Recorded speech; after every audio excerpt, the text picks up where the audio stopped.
don't know how I'm going to manage to talk about the past year in such a short space of time, because so much has happened, but I will try.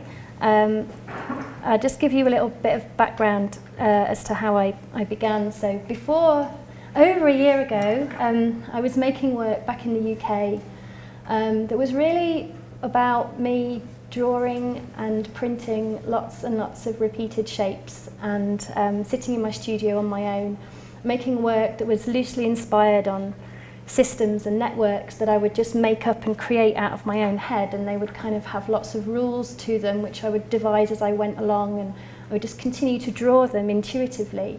And I would be inspired by shapes in nature and shapes in architecture and patterns and networks that I saw around me, but they were always very loose and they kind of came from nowhere.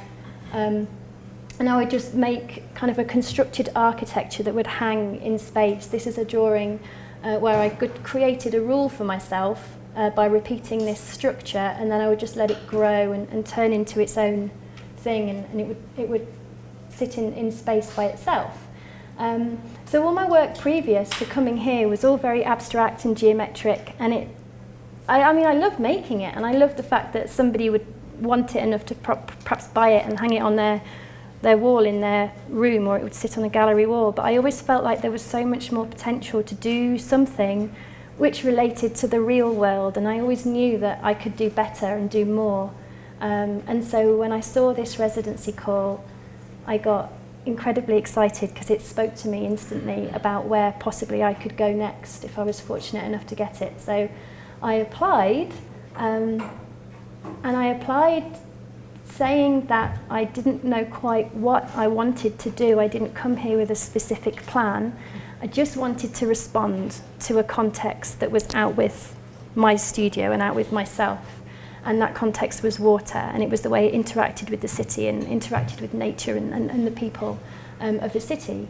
And so they said yes, and so I came out here and embarked on a journey which I never knew how it would even begin, never known how it would end. I didn't know where exactly I would go, who I would meet, and the sort of things I might find out. But I arrived at Ralph Klein Park, and within a week of my arrival at the amazing studio out there, the snow fell, and I kind of got this to look at as the landscape, and I kind of couldn't work out where the water was, or how I might begin to interact with it or understand it. And this is a view from the studio out at Ralph Klein Park. It's a constructed wetland out in the southeast of Calgary, and it cleans the stormwater as it heads back into the Bow River, and it's constructed of all these cells. But having never made water work about anything before, it took me a little while to settle and to look around me and to have lots of interesting, amazing conversations with the staff there, and begin to work out what on earth I was going to do. I got hold of this image, which really kind of started off a chain of thought for me.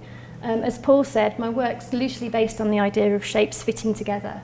And when I saw this, I began to understand that maybe there was something in here that I could connect to. And so I started to think about how water moves through landscape and how you might visualize that, because whenever we see water, it's either as a living, moving thing that is moving so fast we can't really stop to think about it in terms of a solid shape. Or we see it as an image like this, which is static and immobile and not as water really is at all. But I started to just do what I always do, which is work from my sketchbook and begin to draw. And by talking to the staff at the RKP, I began to understand how the water fits together and how possibly I might be able to begin describing its movement in terms of its depths, in terms of turbidity, in terms of speed. And one of the most amazing things about the Watershed Plus team is that they always were on hand to introduce me to the right people. I didn't even know who the right people were, but somehow, by asking lots of questions, I would always be guided towards the people that would be able to give me all this information. And not just the information, but the the warmth and the enthusiasm for the project.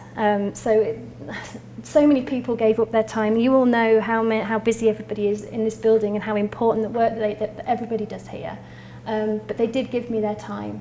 And one of the first people I was introduced to here was Bert van Duin. I don't know how many of you know him, but he's an extraordinary character, and I really enjoyed talking to him. And you can see him, he got hold of my sketchbook and started doing equations and writing things like open channel hydraulics. And I didn't understand so much of it, but I understood enough to know that this was where I wanted to be.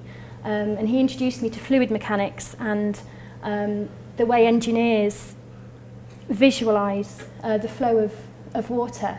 And so I started to research it, and I knew, looking at these images, I thought, well, this is definitely it. This is where I want to be, because these images are really stunning and beautiful. And they convey so much information about the way lots of different things move in nature in terms of their physics, whether it's heat or fluids or gas. They all move in these fascinating ways, and I find these really beautiful. I almost just thought, maybe I should just have an exhibition of these images and my work is done, because they're amazing. But I didn't, and I decided to try and create a rule for myself whereby I could explain using what I'd learned, but also keeping a sense of my own intuition in terms of how I try to interpret beauty and the way things move when you're drawing. And it's always this, trying to find this balance between making something that has logical sense in terms of physics or data, but also making something that's a drawing still, and works on a level which is a little bit more intuitive and subconscious. So I decided at this point that I wanted to draw the water systems as it came through Calgary, and I wanted to draw just the water and strip all the landscape right away. So you can see I was beginning to think about how I might do that. In terms of that one in the top right, you can see how might it split between bridge piers, how might it have an outfall of water coming into the stream of water there and then mix with the general flow. And so I had this fantastic meeting when I again, the Watershed Plus team brought all these people together for me, and I discussed my work and the kind of drawings I was trying to make to describe water flowing through the city. And you can see there's Frank Frigo there, there's Sylvia, there's Vanya from Bonnybrook, Sid from RKP. Again, we got pizza involved, which really helped everybody come and help talk. That's one thing I've learned from the residency, is free pizza makes people come to things. It really helps to get your project moving. So that was a brilliant meeting, and it really, on so many levels, it was good for me to know that my drawings were going in the right way. It was good for people to know what I was actually doing here and to understand and to be really interested and give their time. And it made me realise how important conversation was to this whole project, and that it wasn't about me sitting on my own in the studio. It was actually, much later on, I realised that that meeting is actually just as much the finished work for me now, as the drawings that ended up being presented to you today. And so when I realised that I was on the right track and I wanted to make a piece of work that described the flow of water through the city, I spoke to Twyla and Frank, and we settled on this as being a really good place for me to start, because there's so much information about this particular part of the city. This is the southeast. You can see Deerfoot Trail, Ogden Road, a couple of railway bridges, another railway bridge here, the Bonnybrook Wastewater Treatment Facility, and the Western Irrigation Canal. So there's a lot of stuff going on there, and I could describe the flows in lots of different ways. And now Twyla's going to come and say something. So Rachel came to us and said, I need some data, and right away, Parker, I'm like, I have data, let me show you. so I kind of bombarded her with information, but I could see her eyes growing with the possibility of what she could do with this, so it was great. So one of these sites, as she said, a really interesting site. You've got lots of bridges going at different angles across the river. The treatment plant, some of it's underground, some of the water is above ground, so it was a great site to really look at the complexity of what was going on. So I'm not going to take much time, but just briefly explain some of the information that we gave her. The black lines that you see on here, these are cross-section locations. So every line that's there, we have gone and we have surveyed the river. So we have seen what the shape looks like on the river there and the banks. So we have this information all along the Bow, the Elbow, Nose Creek, West Nose Creek. So we have a huge amount of data just to describe the shape of the river. And then this looks really coarse, but we take all that information, we put it into some computer models. And so this was kind of one of the things that I showed her is we take all this cross-section data, so the black lines relate to those black lines you see here, and the gray is all the bridges.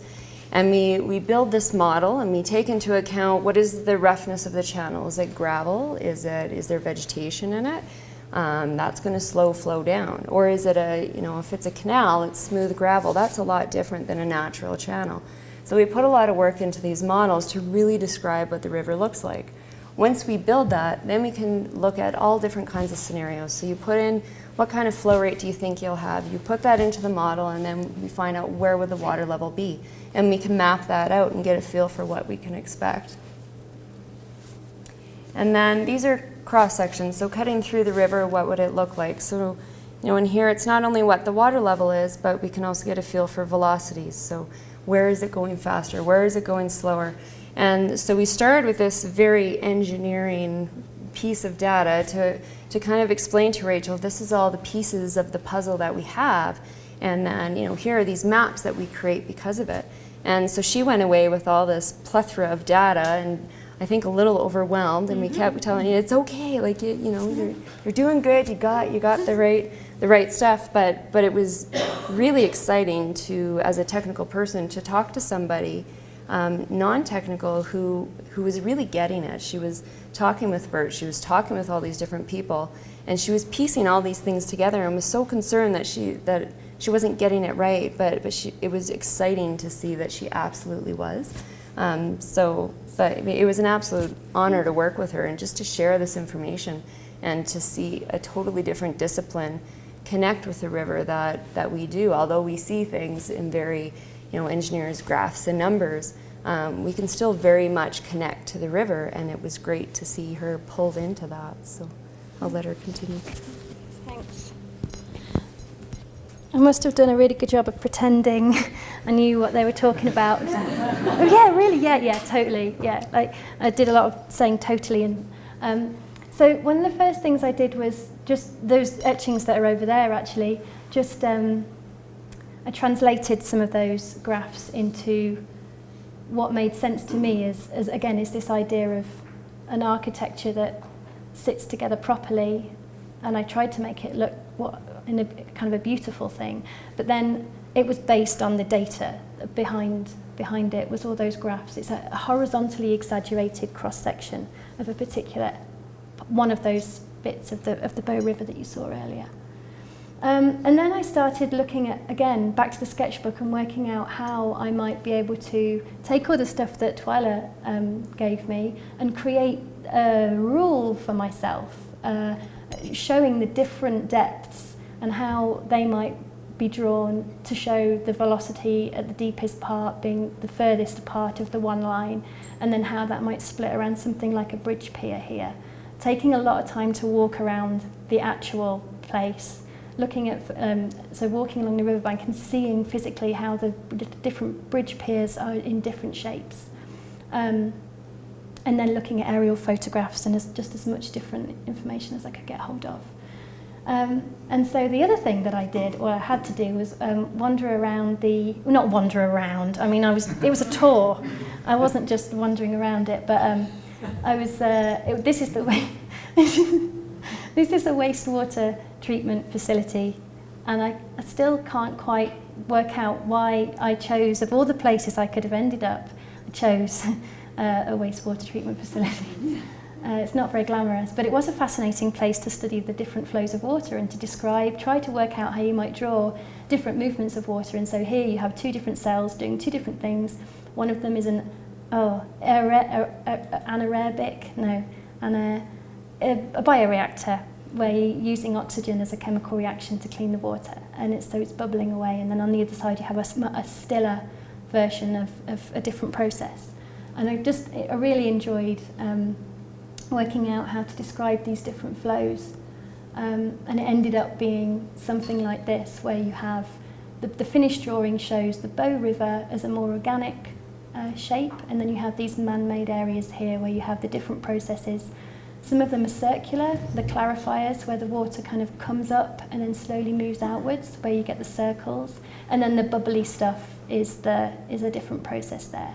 But I was only ever drawing the water that you could see from above ground. Every time it went below the ground, it was within negative space. So there's lots of little gaps here where it goes into buildings and then comes out the other side.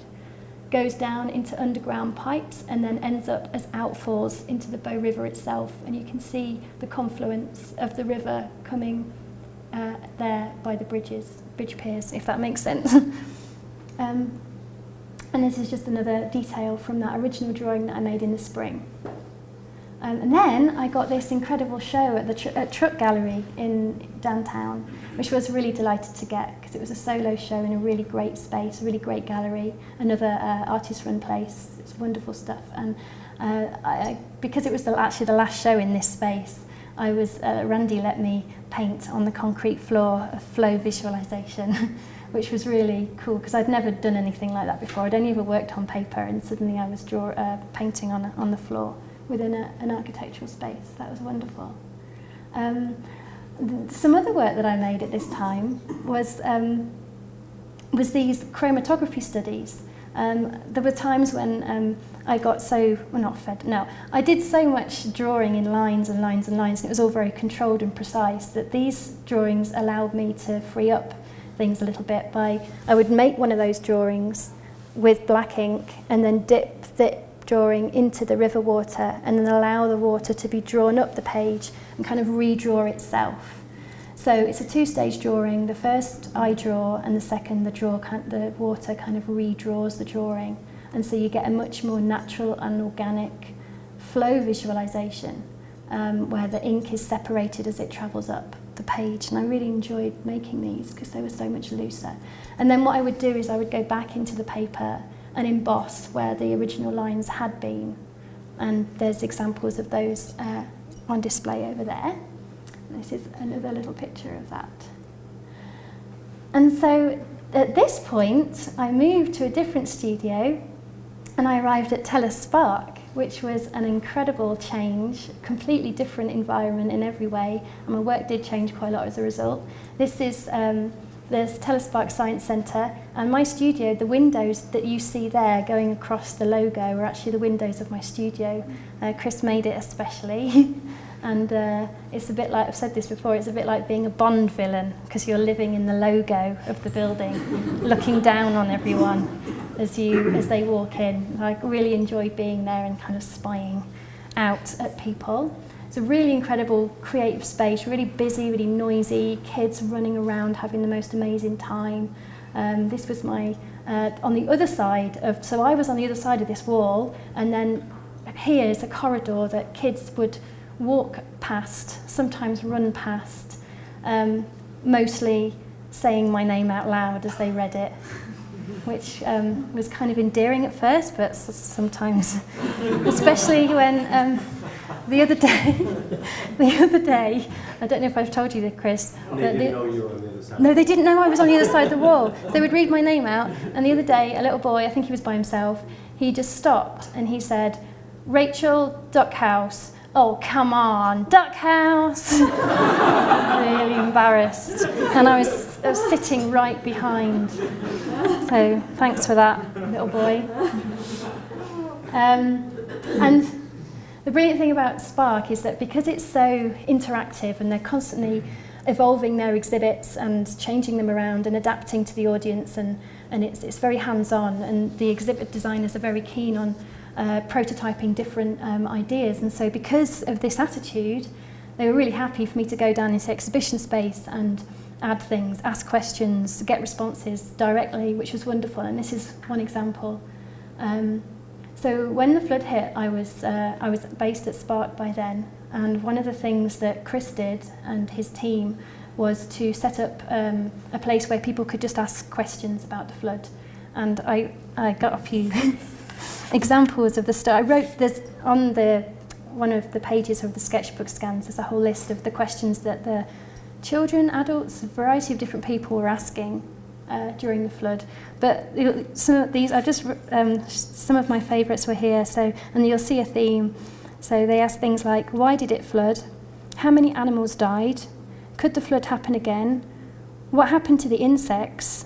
Where did all the rabbits go? Why didn't you build an ark? Did the animals survive? Why did it happen? And my favourite one was, do cars work underwater with their eyes above water? Which is a pretty good question, I think. So just being in that environment was completely different from Ralph Klein Park, and my work kind of definitely reacted and responded to this different kind of place. And again, through Spark and through Chris, I was introduced to one of the professors at the Faculty of Environmental Design, and she invited me to have a little show there and to do a talk to the students there. Again, completely different audience from anybody I would have shown work to normally. And so I gave a talk to the master's students there about how I've been working with engineers to visualise architecture and how water flows around and through infrastructure in the city. And that was amazing to meet a completely different crowd of people in Calgary. I hope you don't mind I put this. I didn't tell you I was putting this up, Chris, but this was another lovely thing that happened. While I was at Spark, I was approached by the Walter Phillips Gallery at the Banff Centre to do a workshop in downtown Banff on the theme of water, because they'd seen the chromatography work that I'd done. And so Chris and I and Carly from the Banff Centre spent some time prototyping a workshop which we prototyped in the Spark space based on chromatography and encouraging the public to think and respond to water and how it flows and moves. And so then Carly and I took it to downtown Banff, and we had a great day where all sorts of different people walked past and made some drawings with us. And the theme was, although we never kind of expressly talked about it, the idea was about kind of controlling water but then not being able to control it and it doing its own thing. And that went really well. Really enjoyed looking to see what different people made, and I think I prefer a lot of the stuff that the kids came up with rather than the stuff I'd done previously, because they're so much more open to testing things out. And then, amazingly, kind of in exchange for doing that workshop, I spent a week in the Banff Print Centre, a printmaking facility, and that was really special because it's such an amazing place. And I made a screen print there, and this was the screen print. Just trying to remember my order. I can talk a little bit about this because this was a really difficult time in a way, because the flood had hit Calgary and I had been, as in my role as Watershed Plus artist in residence, my kind of job was to respond to issues of the watershed. And so of course up until this point I'd done what I felt was natural to me, which was to make visualizations of water flowing. Then when the flood hit, the water suddenly started flowing in a very different way, and people's feelings towards the water and the way it moves was very, very different. And I had some very good friends of mine whose basement flat was completely destroyed by the flood. And hearing them talk about it and seeing the photographs of what happened in that space really shook me up and really made me realise that the previous drawings that I'd made, where the lines were all fitting together very nicely and it was all flowing in a very organised kind of pattern, when it comes to an event like this, the water holds so much energy and has so much violence in it that the drawings that I'd made previously suddenly seemed just way too neat and organised and gentle. And so it was very difficult to know what to do, whether I should even be making drawings like this, because these are people's houses, and there was a lot of, and like I said before, I'd never made work about anything before, let alone something like a natural disaster, and so I felt very uncomfortable for a while about how to do this. But because they were good friends and because the conversation just felt like the right thing to do in the end, I ended up making this. And then thinking about how you respond to something like that was kind of hard, but because I'd already started making flow visualizations, it seemed like the right thing to do at the time. So now I get all geeky on you and show some graphs, and all us engineers get excited about data after all these beautiful images. But a couple things I want to comment on. There are two things that really hit me with some of her initial work. Is number one, I looked at it and it reminds me of the first drawing reminds me of like an artery or a vein in your body, and I love that because I think it expresses how alive rivers are, and sometimes in an urban environment it's tough because people tend to want to really confine the river and develop close to it, and they don't expect a river to change. But the whole essence of rivers is that they do change, and erosion is natural and normal, and that's what rivers do. They do flood, and the challenges that we have is when people develop so close to them or interacting with them in a different way. So I was really excited when I saw her first round of drawings. I'm like, yes, exactly. So that was really neat. The other thing I found really interesting with her work is I had shown her all this technical information. I had talked about flooding. I even showed her the 4-inch stack of emergency response plans we have, and all that talk about flooding, and she decided to not show the flooding. She wanted to show how people really saw the river in its natural state, a normal flow rate, and that's great, but it kind of made me laugh because I'm like, we can't get people to think about a flood because it'll never happen. And so now we've had this event, so now we've got this window of opportunity to help inform people and make them aware. At the same time, people have short memories, so we're very conscious at the city. There's so much work going on in recovery, but this is a very special period of time that people are really interested and they're listening, and we're worried that how long is that window going to be open? Is it going to be a year? Is it going to be 2 years? It kind of depends what happens in the next few flood seasons. So when she came back and I heard she was going to do some changes to her drawing and add to it with the flooding, I thought that was great. So, I think you had one more. Sorry. That's fine. Just sit past it. Okay. Yeah. So now I got to talk about the flood. So this is a map of the rainfall that fell during the flood over the province, and zoomed in on the side here. The key thing to note is it was definitely southern Alberta, but it really focused on, this is the Elbow River here, this is the Bow River, and then this is the Highwood River, or High River. But the focus of that storm was really on the Elbow River, so it got hit a lot harder. The thing that's a little different about Calgary and how we flood is we are so close to the mountains, and the mountains are so steep, and they don't take a lot of water. There's not a lot of storage. There aren't many lakes up there to take some of the water. So when it rains, it comes off fast. When you're looking at response times on the Elbow, we have hours. We have 9 to 12 hours from the time we see the river respond in Bry Creek to when we start seeing it here. So when we're talking about emergency response, a lot of the work we have to do that before we see the rainfall. The forecasting is key, but it's so difficult. On the forecasting, there's that balance between crying wolf, going out and putting berms in place, getting people excited, and then the storm passes. Also with the mountains, what's really characteristic of Calgary, we can watch these systems come, and they approach the mountains, and then with the way the atmosphere is above the mountains, it's so easy for it to just go north or south. So it's really, really difficult for us, and that's why we spend a lot of effort on our emergency response plans. So for this, the red dot there was about 300 millimeters of rain. So that is roughly about half the precipitation we usually get over a whole year. We got in 1 to 2 days. So a huge amount of rain. So some graphs, because I'm not complete without talking about graphs, but there's never pink in my graphs because I was taught as a junior engineer there's no pink in engineering. So I always take that out. But I'm starting to work it back in as I'm getting more confident.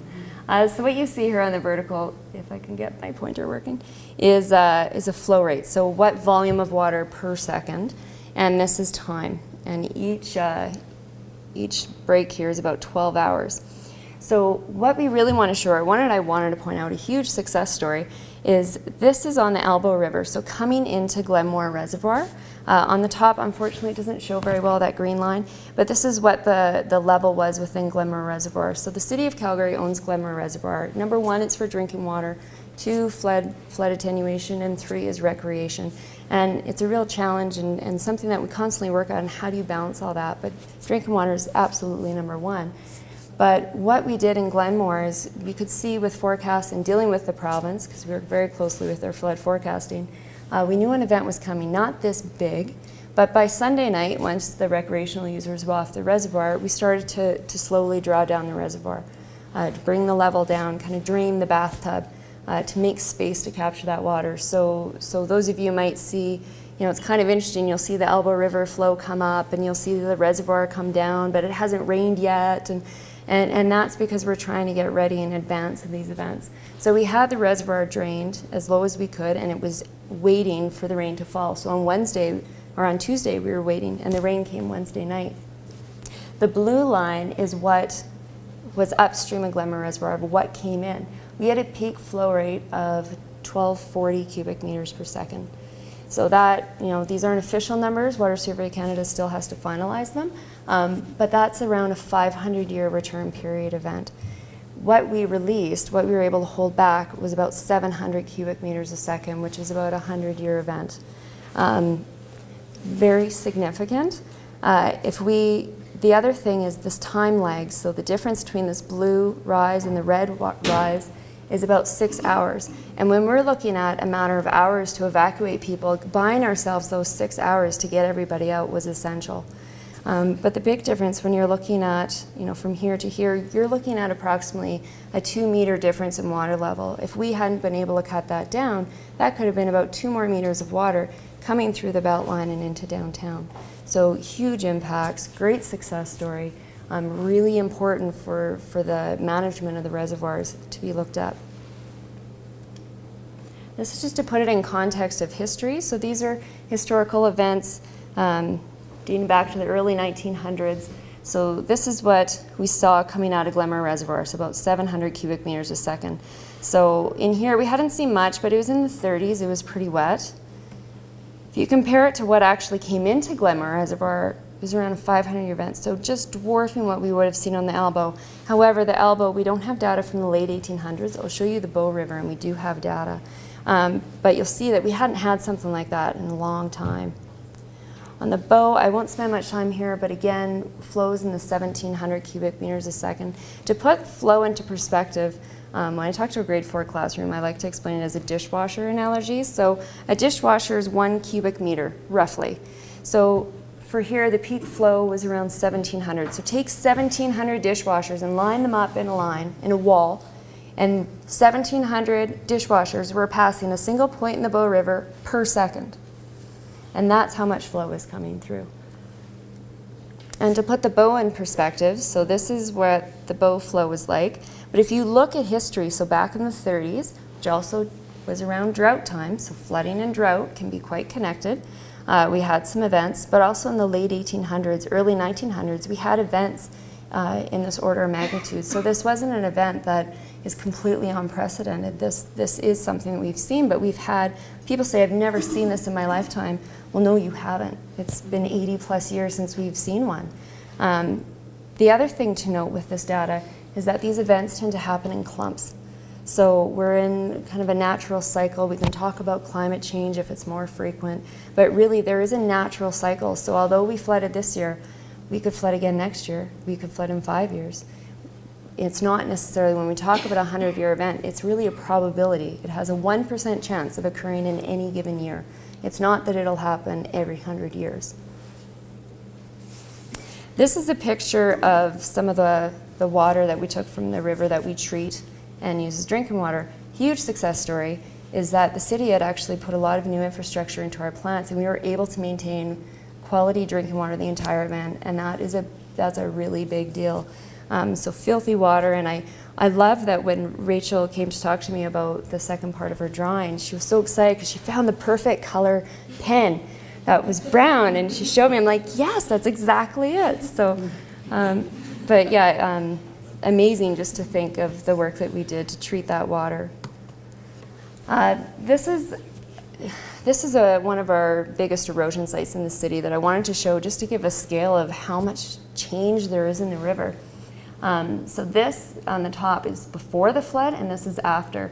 So this yellow line is where the edge of the bank was before, and the purple is after. That is about 50 meters. Half a football field has eroded back. And it started to eat into a roadway, and houses were getting quite nervous because it used to be a nice big open grass park. So big change. Across the river you'll see a lot of gravel deposit, and the river has really changed. You see a lot of these gravel deposits around. So there's a lot of work now looking at, what kind of impacts will it have on flooding, and do we need to look at if we have to move this gravel? It's not an easy thing to do or necessary unless it's going to impact something like a bridge pier or things like that. So a lot of work on that. But this is also Harvey Passage, the rapids, and you can look down here. It completely blew out a new channel and blew out those pools. So huge amount of force and power in the river. So this was this erosion site. You can see it eating into the river. Oh, jump forward. But I love this picture because one of the things is we were so busy during the emergency response. Oh, it's on a timer. We ran out of rock, so we actually had to start using jersey barriers and concrete barriers to go in and stop the erosion. So I just love that they were sourcing concrete barriers from out in the parking lot. We've cleaned that up, don't worry, it's all good now. It is on a timer. This was one of the sites that was in kind of a jaw-dropping moment for me. I had the fortunate, I was very lucky to actually go up in a helicopter a few times during the event. And one of the times I was up there and we were looking at the amount of damage, and I had my maps in one hand and I had the camera in the other, and I was taking notes, and all of a sudden we came around and we saw this is McLeod Trail here. And this is the C train near Earlton Station.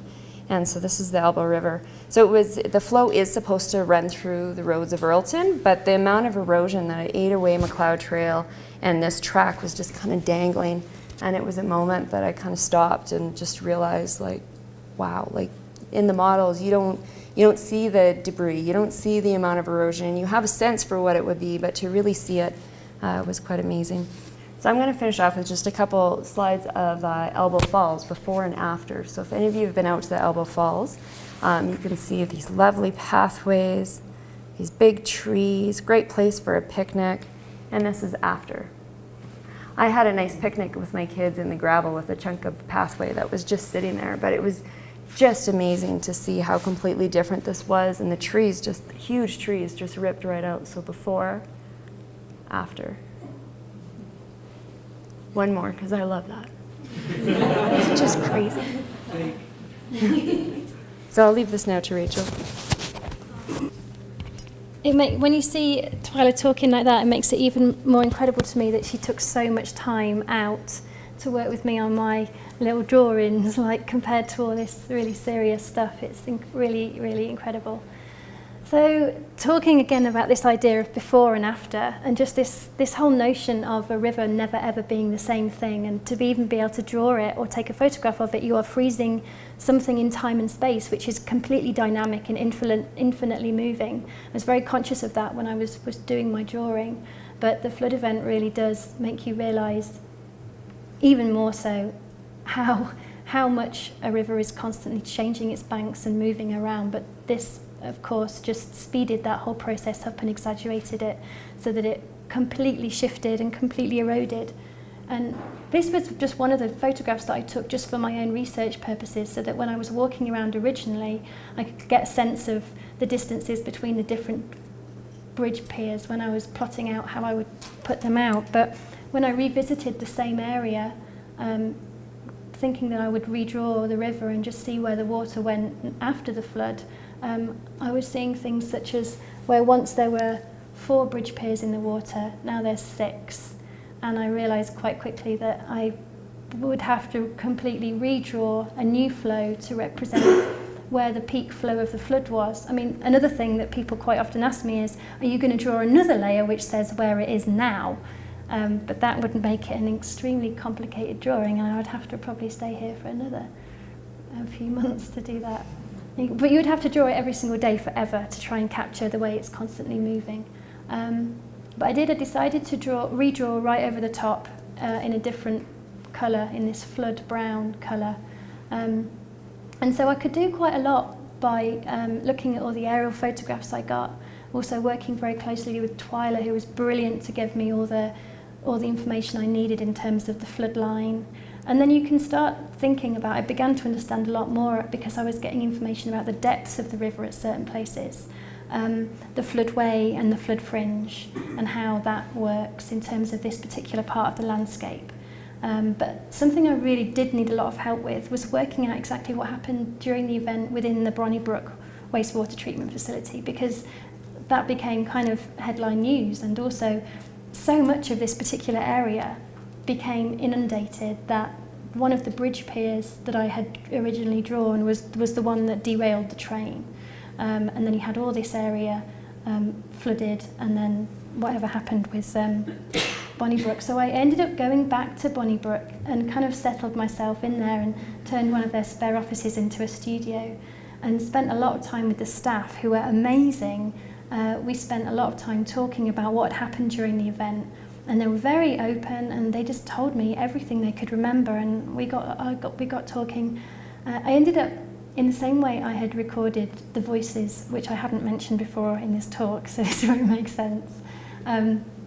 I'd started recording conversations because I had realised that the conversations I was having with people were really an essential part of the work, and to keep those hidden from the people looking at the drawings wasn't really making sense to me. And so I started to use recording of the conversations I was having as another layer with which I could present people with when they were looking at the work. That's a really long sentence. I'm sorry, I didn't mean it to be so long. So I was talking to the staff at Bonnybrook, and we all would gather around these drawings, and they would describe to me how they remembered the flood event. I was talking to people, the maintenance crew, who were underneath the tunnels when the water would come through, and they pretty much had to run for their lives to get out as the water started coming in the underground tunnels. A lot of the admin staff, a lot of the senior staff as well, were really open in describing to me exactly what happened as the water started coming in. And they were retreating back, getting sandbags out, trying to do whatever they could to save the facility. So all the drawing that I did on that second layer is really just derived from conversations. And I ended up editing a lot of those conversations, and they're available for people to listen to, because some of the stories and just listening to the voices as we talk together reveals so much more than the drawing ever could about how people reacted, what they saw, how they felt, where the water went. That I'm really pleased with all those, with being able to speak to those people. And I think that, in a way, for me anyway, that's the work that I've made, is the conversations that I've had and the friends that I've made, as much as these finished drawings, which is really only half the story for me. So that's a detail of one of the drawings you can see over there, with the flood layer over the top. Oh yeah, so finally, I suppose, just to almost to finish on, this is the inside of the crew shack, which is outside the water centre. I don't know if you saw it, but the guys here were fantastic. When I needed a space to make this big long drawing in, there was a crew shack which the maintenance guys would normally use at some location somewhere and hang out at.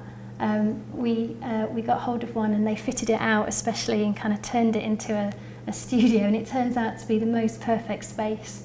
I really love it in there. There's even a grill, there's a little cooker, there's a mirror. They must be quite vain, the crew guys, because there's mirrors in there. And it's really hot, it's really warm, there's a massive heater, and everybody was always worried that I would get cold when it got really cold here, but it's actually the most hottest building I've ever been in. It's really cosy.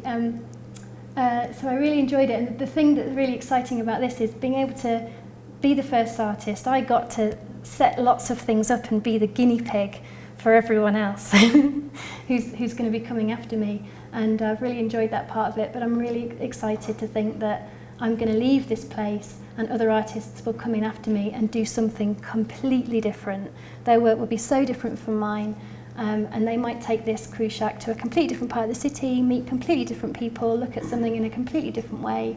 And I think Watershed Plus is so incredible for allowing every single artist who comes here to do something completely different and to interact in completely different ways. And there's so much freedom and so much sharing of knowledge. It's absolutely astounding and overwhelming.